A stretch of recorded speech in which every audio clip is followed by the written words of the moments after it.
दोस्तों, आप अपने घर के चारों ओर देखेंगे तो आपको ऐसे कई उपकरण दिखाई देंगे जिनमें इलेक्ट्रिक मोटर लगे हैं, जैसे कि बच्चों के खेलने के खिलौने, table fan, toothbrush, hair dryer और इलेक्ट्रिक कटिंग चाकू। आप इसे चालू करते हैं और किसी तरह ये काम करने लगता है, पर ऐसा कैसे? इस वीडियो में हम इलेक्ट्रिसिटी और मैग्नेट यानी कि चुंबक की बेसिक बातें कवर करेंगे और फिर मोटर कैसे काम करता है यह समझने के लिए इन सभी को एक साथ रखेंगे। आइए सर्किट से शुरू करते हैं। हमारे पास एक बैटरी है, कुछ वायर है और एक ऐसा उपकरण है जो बिजली का उपयोग कर सकता है, जैसे कि एक लाइट बल्ब। इलेक्ट्रिसिटी सर्किट में फ्लो होती रहती है, लेकिन जैसे ही तार टूट जाता है इलेक्ट्रिसिटी बहना बंद हो जाती है और लाइट बल्ब बुझ जाता है। क्योंकि अगर हम चाहते हैं कि सर्किट काम करे तो बस आप इतना याद रखिए कि सर्किट का रास्ता पूरा होना जरूरी है और जरूरत पड़ने पर सर्किट के रास्ते को तोड़ने या जोड़ने के लिए हम स्विच का इस्तेमाल करते हैं। तार से बिजली बह रही है, इसे कन्वेंशनल फ्लो कहा जाता है। अगर हम बैटरी को बाहर निकालते हैं और उसे पलट देते हैं तो करंट दूसरी तरफ से बहने लगेगा। हालांकि लाइट बल्ब अभी भी काम करेगा, लेकिन कुछ डिवाइस ऐसे भी हैं जो करंट के प्रवाह के आधार पर अलग तरह से काम करेंगे। ये थे सर्किट के कुछ बेसिक प्रिंसिपल। अब हम आते हैं मैग्नेट पर। इसमें एक नॉर्थ पोल और एक साउथ पोल है और यह मैग्नेटिक मेटल्स को खींचता है, जैसे कि ये पेपर क्लिप। यदि आप दूसरे मैग्नेट को इसकी तरफ लाएंगे तो विपरीत पोल अट्रैक्ट होंगे और सेम पोल रिपेल होंगे। जरूरी नहीं कि मैग्नेट इसी शेप का हो। उदाहरण के लिए कुछ मैग्नेट ज्यादा फ्लैट हो सकते हैं, जैसे कि ये मैग्नेट। इन मैग्नेट्स को परमानेंट मैग्नेट्स कहा जाता है क्योंकि यह मैग्नेट्स हमेशा काम करते हैं। आप इन्हें बंद या चालू नहीं कर सकते। यह कई छोटे छोटे मैग्नेटिक डोमेन से बना होता है जो एक ही दिशा में रहते हैं, लेकिन आगे हम ऐसा मैग्नेट भी देखेंगे जिसमें हमेशा ऐसा नहीं होता है। अब हम एक परमानेंट मैग्नेट लेंगे और बीच में एक छेद करेंगे और इसे एक ऐसे रॉड पर रखेंगे जहां पर यह आसानी से घूम सके। इसके साइड में एक दूसरा मैग्नेट लाने पर हम देखेंगे कि रॉड पर रखा मैग्नेट तुरंत घूमना शुरू कर देगा जब तक कि दोनों मैग्नेट्स के विपरीत पोल आमने सामने नहीं आ जाते हैं। अब अगर साइड वाले मैग्नेट को उलट दें तो सेम पोल आमने सामने आ जाएंगे और एक दूसरे को रिपेल करेंगे और विपरीत पोल एक दूसरे को अट्रैक्ट करेंगे। अब अगर हम साइड मैग्नेट को बार बार उल्टा करते रहेंगे तो हमारा घूमने वाला मैग्नेट घूमता रहेगा। अभी के लिए बस ये घूमने वाला कॉन्सेप्ट याद रखिए, हम इस पर जल्द ही वापस आएंगे। यहाँ पर एक मेटेलिक बोल्ट है जो मैग्नेट नहीं है। असल में यह मैग्नेटिक डोमेन से तो बना है, लेकिन इसके मैग्नेटिक डोमेन विभिन्न दिशाओं में है। चलिए अब इस बोल्ट पर तार को कई बार लपेटते हैं और एक सर्किट बनाते हैं।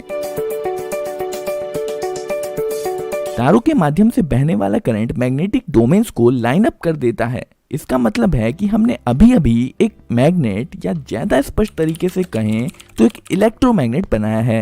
यह वैसे ही काम करता है जैसे कि एक परमानेंट मैग्नेट। यह लोहे के टुकड़े को उठा सकता है और इसमें एक नॉर्थ और एक साउथ पोल होता है जो दूसरे मैग्नेट को अट्रैक्ट या रिपेल करेगा। लेकिन इलेक्ट्रोमैग्नेट इस मायने में खास है कि इसे लाइट बल्ब की तरह चालू या बंद किया जा सकता है, जबकि परमानेंट मैग्नेट के साथ ऐसा नहीं किया जा सकता है। अब अगर हम बैटरी को पलट दें तो इलेक्ट्रिक करंट जो पहले इस तरफ से बह रहा था वो दूसरी तरफ से बहने लगेगा। इससे मैग्नेट के पोल्स बदल जाएंगे, नॉर्थ साउथ हो जाएगा और साउथ नॉर्थ हो जाएगा। इसे इलेक्ट्रोमैग्नेट की पोलैरिटी का बदलना कहते हैं। पर ऐसा करने का ज्यादा आसान तरीका बैटरी को पलटने की बजाय केवल तारों को पलटना है। आइए अब हम अपने घूमने वाले मैग्नेट पर वापस आते हैं। इस बार हम घूमने वाले मैग्नेट की जगह पर इलेक्ट्रोमैग्नेट रख देंगे। अब जैसे ही हम इसमें वायर जोड़ेंगे इलेक्ट्रोमैग्नेट चालू हो जाएगा और साइड मैग्नेट के पोल्स के अनुसार अपने आप को अलाइन कर लेगा।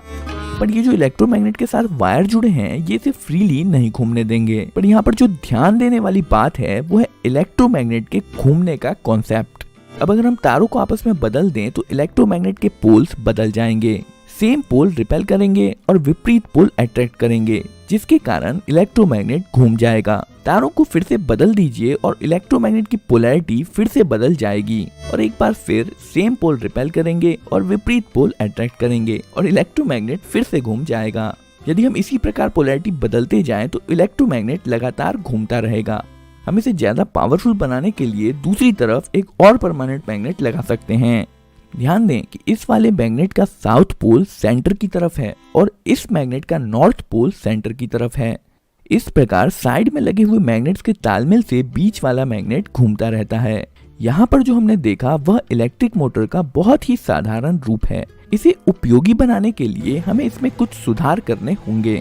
दो साइड मैग्नेट्स को हटाकर ज्यादा पावरफुल कर्व्ड मैग्नेट्स लगाए जा सकते हैं और वायर लपेटे हुए बोल्ट की बजाय हम मेटल लूप का इस्तेमाल करेंगे जिसे आर्मेचर कहते हैं। वायर जोड़िए और हमारा सर्किट कंप्लीट है। इस बार आप इलेक्ट्रोमैग्नेट को फ्लैट मान सकते हैं जिसका साउथ पोल ऊपर की तरफ है और नॉर्थ पोल नीचे की तरफ। अब आर्मेचर तब तक घूमेगा जब तक कि विपरीत पोल एक दूसरे के सामने नहीं आ जाते हैं। हम चाहे तो पहले की तरह ही वायर के छोरों को बदलकर इलेक्ट्रोमैग्नेट्स का घूमना जारी रख सकते हैं, लेकिन यहाँ बैठकर इस वायर को स्विच करते रहना बेहद मुश्किल काम है और इस मुश्किल काम को आसान बनाने के लिए हमें आर्मेचर में कुछ जोड़ने की जरूरत है जिसे कम्यूटेटर कहा जाता है। यह एक रिंग है जिसमें दो गैप्स हैं और ये आर्मेचर के साथ घूमेगा। इसमें सर्किट कनेक्ट करने के लिए इसके साइड में दो ब्रशेस जोड़े जाते हैं। जब कम्यूटेटर घूमता है तब यह ब्रशेस इस पर स्लाइड करते हैं। हमेशा कांटेक्ट बना रहे इसके लिए स्प्रिंग्स का उपयोग किया जाता है। करंट वायर से ब्रश, ब्रश से कम्यूटेटर रिंग से आर्मेचर और फिर आर्मेचर से कम्यूटेटर रिंग और ब्रश के माध्यम से वापस वायर में फ्लो हो जाता है। अब जब इलेक्ट्रोमैग्नेट घूमेगा तो आर्मेचर और कम्यूटेटर रिंग भी घूमेंगे। इस बार इलेक्ट्रोमैग्नेट जब लगभग इतना घूम लेगा तब ब्रशेस कम्यूटेटर रिंग के दूसरी तरफ स्विच कर लेंगे। याद रखिए दो ब्रशेस हैं और यह चीज दोनों तरफ होगी। कॉन्टैक्ट स्विच होने से पहले करंट इस तरह से फ्लो हो रहा था, पर जब ब्रशेस साइड स्विच कर लेंगे तब करंट इस तरह से फ्लो होने लगेगा और जब करंट की डायरेक्शन बदल जाएगी तो इलेक्ट्रोमैग्नेट की पोलैरिटी भी बदल जाएगी और आर्मेचर घूमता रहेगा। असल में कम्यूटेटर रिंग यहाँ पर वही काम कर रहा है जो पहले हम वायर बदल कर रहे थे, पर इस बार यह सब कुछ अपने आप ही कर ले रहा है। जब तक यह बैटरी से जुड़ा हुआ है तब तक यह इसी प्रकार घूमता रहेगा। बैटरी डिस्कनेक्ट कर देने पर इलेक्ट्रोमैग्नेट भी नहीं रहेगा और घूमना भी बंद हो जाएगा। अभी तक हमने आर्मेचर पर बस एक लूप का इस्तेमाल किया है। इसमें मोटर की स्पीड इरेगुलर होती है और इसके अलावा जब ब्रशेस कम्यूटेटर रिंग के टुकड़ों के बीचों बीच होगा तब इस स्थिति में मोटर रुक भी सकता है। इस मुसीबत से बचने के लिए यहाँ पर हम कम्यूटेटर रिंग को और दो भागों में बांटकर और एक लूप जोड़ सकते हैं।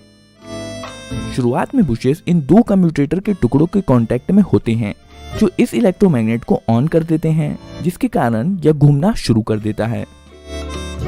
पर जब कम्यूटेटर रिंग घूमकर इस पोजीशन पर आती है तो ब्रशेस का कांटेक्ट कम्यूटेटर टुकड़े के अगले जोड़े के साथ हो जाता है, जिसका मतलब है पिछला वाला लूप ऑफ हो जाता है और अगला लूप ऑन हो जाता है और अब अगला इलेक्ट्रोमैग्नेट घूमता है। ब्रशेस फिर से कांटेक्ट बदलते हैं और अगला लूप ऑन हो जाता है।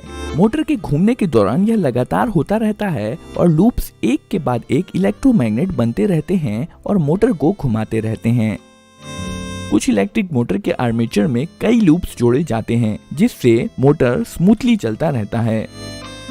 आर्मेचर के घूमने से जो घूमने वाला बल पैदा होता है उसे टॉर्क कहते हैं। ज्यादा टॉर्क का मतलब है मोटर की ज्यादा स्पीड। मोटर का टॉर्क बढ़ाने के लिए हम कुछ चीजें कर सकते हैं, जैसे ज्यादा वायर होने से इलेक्ट्रोमैग्नेट ज्यादा पावरफुल होता है।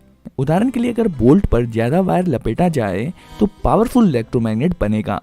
आर्मेचर लूप्स भी बहुत सारे वायर से बने होते हैं, जिसका मतलब है मोटर में ज्यादा पावरफुल इलेक्ट्रोमैग्नेट होगा और मोटर भी ज्यादा स्पीड से घूमेगा। यही कारण है कि अगर आप किसी असली मोटर को खोलकर देखेंगे तो पाएंगे कि उसमें बहुत सारा वायर लपेटा हुआ होता है। ज्यादा वायर का मतलब है ज्यादा पावरफुल इलेक्ट्रोमैग्नेट। इसे पावरफुल बनाने का दूसरा तरीका है कि इसमें ज्यादा इलेक्ट्रिसिटी दी जाए। आइए हम मोटर से संबंधित और भी कुछ नाम देख लेते हैं। यहाँ पर जो पार्ट्स नहीं घूम रहा है उसे स्टेटर कहते हैं, जो कि इस केस में साइड में लगे दो परमानेंट मैग्नेट्स हैं। ये स्टेटर एक मोटर केस के अंदर फिट होता है और बीच में जो आर्मेचर है उसे रोटर भी कहते हैं। यही वो पार्ट है जो घूमता है। मोटर के बीचों बीच एक शाफ्ट लगा होता है जो मोटर के पीछे से बाहर आता है। इस वीडियो में आपने जो मोटर देखा है वह एक डीसी मोटर है। अगर आपके पास कोई उपकरण है जिसमें मूवमेंट होता है और वो बैटरी से चलता है तो ज्यादा चांसेस हैं कि उसमें डीसी मोटर ही लगा होगा। मोटर चाहे जिस भी प्रकार का हो, लेकिन अधिकांश तरह के मोटर्स रोटेटिंग मोशन बनाते हैं जिसे बाद में उपयोग अनुसार अलग अलग मोशन में बदल